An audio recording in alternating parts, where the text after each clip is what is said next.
బావా ఏమిటి బాబా గదంతా చీకటి చేసి కూర్చున్నావు? కరెంట్ లేదా లైట్ లేదా?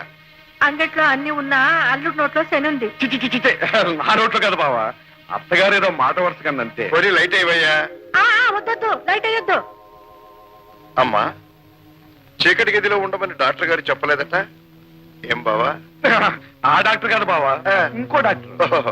అయినా డాక్టర్ చెప్పడానికి రోజుని నేనా ఆయన? నేను చీకట్లోనే ఉంటాను అంతే. అమ్మా అసలు బావ ఏం చేస్తూ ఉంటాడు? వ్యాపారం. ఒక్క పని ఏమిటి బావా, కనీసం 6 డజన్ వ్యాపారాలు ఉన్నాయి. ఒక్కడిని చూసుకోలేక చేసుకోలేక చచ్చిపోతున్నాను. చూడు అల్లుడు ఎంత బాధపడిపోతున్నాడు. నువ్వు చేసే ఆ ఏదో ఉద్యోగం మానేసి ఆయనకి సాయంగా ఉండకూడదు? అయినా బావగారు ఎత్తుకుంటాడు. ఆయన చేసేది ఎంతో పెద్ద ఉద్యోగం కాకపోతే ఇంత రహస్యంగా ఉంచుతాడా? మనలో మనకి రహస్యాలు ఏమిటి బావా? 4 రోజులు ఓపిక పట్టు, నా పని ముగించుకొచ్చేస్తాను. ఆ తర్వాత నీకు 10 తలలుగా 20 కళ్ళుగా ఉండిపోతాను. ప్రామిస్? షూర్.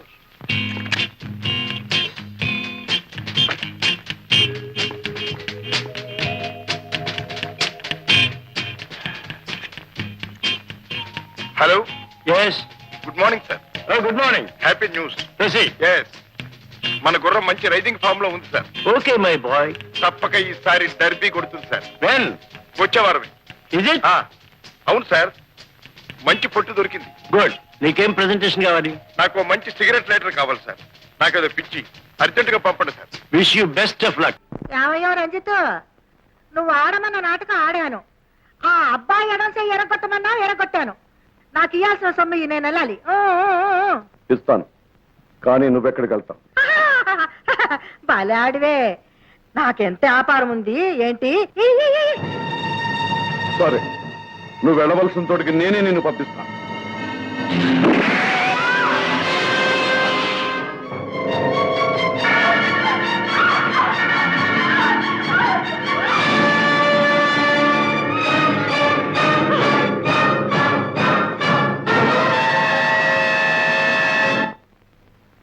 వచ్చావా? నువ్విక్కడికి రావాలని చాలా కాలంగా ఎదురు చూస్తున్నాను.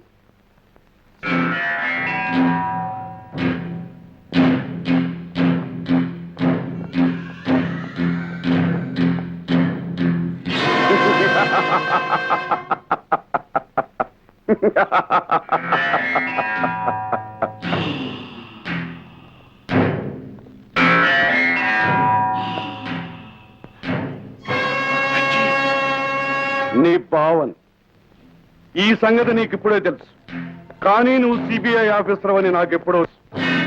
అందుకే నీ చెల్లెల్ని కోరి పెళ్లి చేసుకున్నా. అంటే నీ అభిప్రాయం? నువ్వెంత స్ట్రిక్ట్ ఆఫీసర్ అయినా నన్ను చంపి చేతులారా నీ చెల్లెల మాంగళ్యాన్ని తుడిచేసి విఫలం చేయలేవుగా. ఆమె ఇప్పుడు నీ భార్యే, కానీ నా చెల్లెలి కాదు. నువ్వు అంతగా దిగిస్తానంటే నాకేం అభ్యంతరం లేదు. కానీ దీనివల్ల నీకు వచ్చేదేమిటి? మంచి పేరు, లేకపోతే మెడల్స్, లేకపోతే ప్రమోషన్. జీతం కూడా పెరగొచ్చు, కానీ ఎంత? 5, మహా అయితే 10. అంతకు 10 నేను ఇస్తాను. పెట్రోల్కు బదులుగా శాస్త్రి గారు కనిపెట్టిన పదార్థంతో ఈ ప్రపంచాన్నే మనం కొనొచ్చు. కానీ నన్ను కొనలేవు. కొనకపోతే ఎదుర్కొంటాం. నేను రెడీ.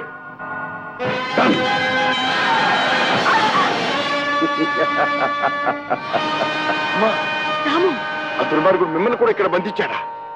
అమ్మని ఇక్కడ చాలా కాలం నుంచే బంధించుంచారట.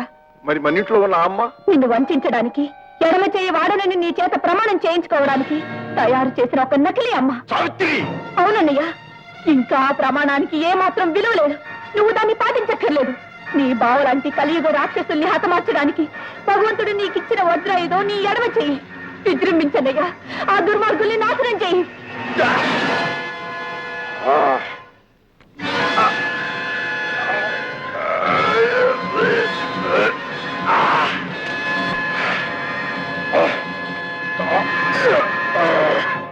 రండి రండి.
పదండమ్మా. నీ బలమంతా ఇనపోతుల మీద కొయ్యి తలుపుల మీద చూపిస్తున్నావా బావా? అనవసరంగా శ్రమ పడ్డావు. ఇక్కడికి వచ్చేవరకే నీ ఇష్టం, కానీ ఇక్కడి నుంచి వెళ్ళటం మాత్రం నా ఇష్టం. రంజిత్, పేరు పెట్టి ఎందుకు దూరం చేస్తావు? ముద్దుగా బావా అని పిలువు.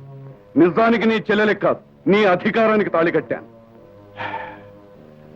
నా చెల్లెలికి తాళి కట్టావు కనుక ఇంతకాలం బ్రతకనిచ్చాను, లేకపోతే నాకేమైనా పర్వాలేదు. ఇలాంటి మనిషిని కట్టుకున్నప్పుడే నా బ్రతుకు సర్వనాశనం అయింది. కానీ నువ్వు నమ్ముకున్న నీతి నిజాయితీలు అనవసరంగా బలి చేయకు. సావిత్రి, శాబాష్ శాబాష్. నీతి కూడా ఒక జబ్బే బావా. నీ చెల్లెలను చూస్తుంటే నాకు జాలేస్తోంది. మనుషుల్ని మారణహోమం చేసి పచ్చి నెత్తురు తాగే నీలాంటి రాక్షసుడికి నీతి విలువ, మమతల విలువ ఏం తెలుస్తుంది?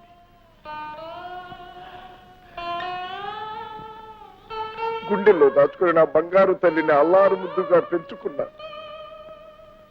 ఆనందంగా కలకాలం బ్రతకాలని పెళ్లి చేశాను. కానీ నీలాంటి నీచుడు దీనికి భర్త అయినందుకు నేను కుమిలిపోతున్నాను. అందువల్ల ప్రయోజనం లేదు. నాలో నీచత్వాన్ని కాదు, చేతనైతే నాలో తెలివితేటం చూడు. నీ ఆనందం, నీ చెల్లెల ఆనందం కూడా దక్కుతాయి. No never. ఐశ్వర్యంతో బతకడానికి అర్హత కావాలి బావా. నీ నీతే నీ బలహీనత. కానీ నీ బలం మాత్రం కాదు. నేను తలుచుకుంటే తలుచుకో. ఒక్కసారి నీ చెల్లెల పసుపు కుంకుమల్ని దృష్టిలో పెట్టుకుని ఆమె ముఖాన్ని చూసి మరీ తలుచుకో. అన్నయ్య, నా కోసం ఆలోచించకు. ఇలాంటి దేశద్రోహికి భారీగా బ్రతకడం కంటే విధవగా బ్రతకడం మేలు. భర్తను చంపమని అన్నను పురుగొల్పే నువ్వు ఒక ఆడదానివేనా? అతనిగా ముందు నిన్ను నాశనం చేయాలి.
అడుగు ముందుకు వేశావో నీ ప్రియురాలు సంఖ్య నిలువెల్లా కూలిపోతుంది.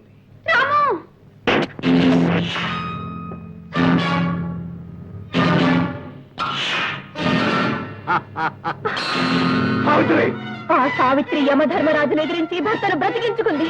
ఈ సావిత్రి ధర్మానికి తల వంచి భర్తను సావిత్రి,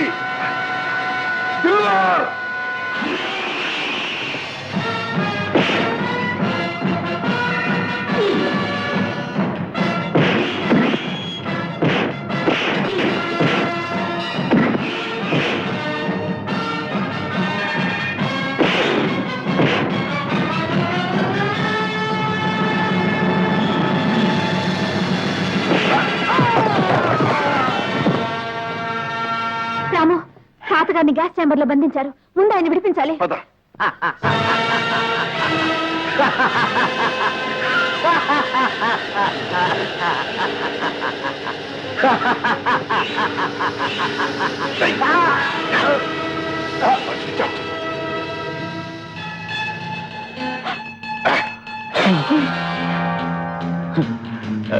రంజిత్ లాబొరేటరీలో ఉన్నారు. ఫార్ములా అతని దగ్గరే ఉంది. అది విదేశీయుల చేతుల్లో పడకముందే మనం దాన్ని చేజిక్కించుకోవాలి. పదండి. పదండి.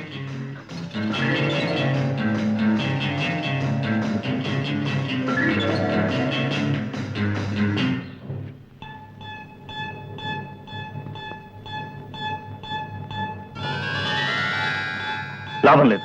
డైనమైట్ పేలిస్తేనే కానీ తలుపులు తెరుచుకో. అలా అయితే ఎవరు మిగలం.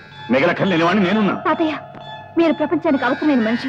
ఈ పని నేను చేస్తాను. కాసంచ, అది ఆఫీసర్గా నా డ్యూటీ, నేను పేలుస్తాను. No! తొలగండి. శాస్త్రిజీ,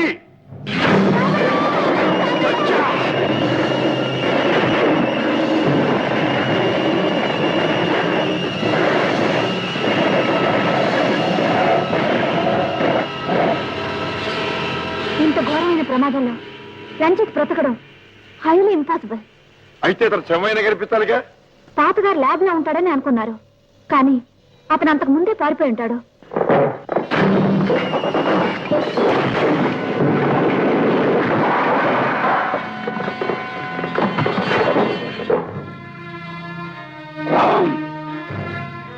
ఇక ఈ శ్మశానం నాకు అక్కర్లేదు. దీన్ని మీరు మీ డిపార్ట్మెంట్ ఏలుకోండి. నాకు కావలసిన కల్పవృక్షం ఇదిగో ఈ ఫార్ములా దొరికింది. దీంతో నేను ఈ ప్రపంచాన్నే ఏలగలను. ఇది మీకు చిక్కనివ్వను. ఇది దొరుకుతుందనే భ్రమతో అనవసరంగా మీరు ప్రాణాలు పోగొట్టుకోవద్దు. బుద్ధిగా వెళ్ళిపోండి. రంజిత్, వెళ్ళిపోండి. నవ్వుతూ ఉన్న జీవితాలు నాశనం అయిపోయిన తర్వాత, దేవత లాంటి నా చెల్లెలు నాకు దూరం అయిన తర్వాత నేను వెనక్కిపోవటం అనేది కల్లో మాట. దేశం కోసం ఆ ఫార్ములా నాకు కావాలి.